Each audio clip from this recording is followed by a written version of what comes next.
improvisational nature, I'm also a really big fan of your talks. I'm a speaker as well, and you've influenced me a lot because you have like this reverse engineering process with the audience, which I find fascinating because it makes every talk kind of different because you're like responding to the audience. Yes, I use them. That's right.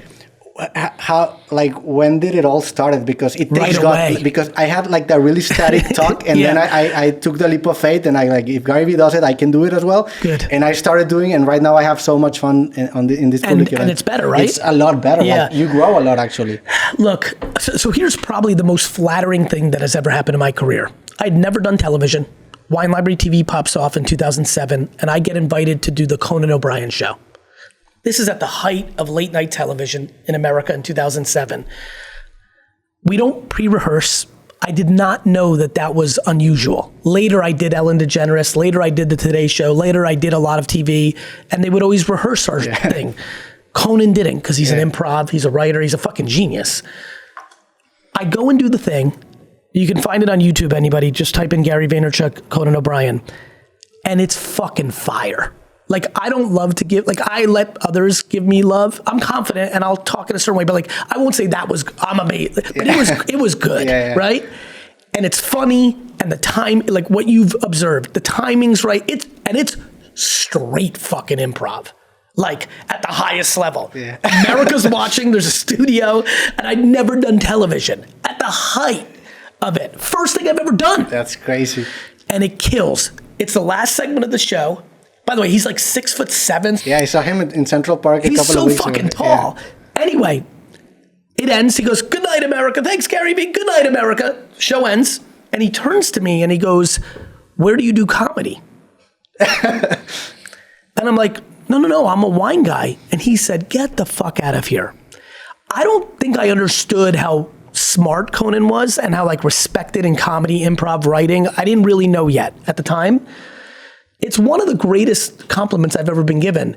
One of the really profoundly talented, comedians of a generation, from a writing, from an improv standpoint, on one interaction with me, thought I was a comedian. And so to answer your question, similar to that night, I think maybe a year earlier was the first time I gave a speech down in Florida. It was immediate. The first keynote I ever gave was in that style. I have never in my life prepped, had slides. Now, as you know, because you listen a lot, it's not that I have a canned speech. I have things that are in my mind in periods of time. And if I'm speaking a lot of it. You have like riffs, no? Yeah, I have riffs because they're there and they're real. Yeah. And some of them are jokes that I'll go to them.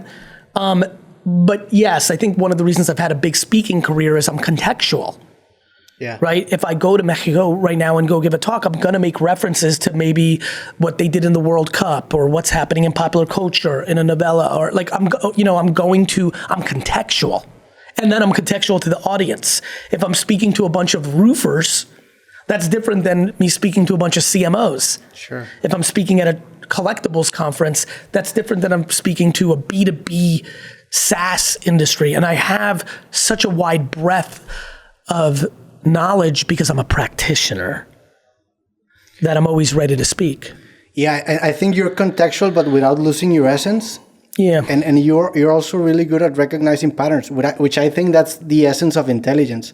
Like, it's maybe a really systematic approach to intelligence, but I really believe that intelligence is recognizing patterns, and you're really good at perceiving people and acting upon it. Yeah, I trust. Yes, thank you.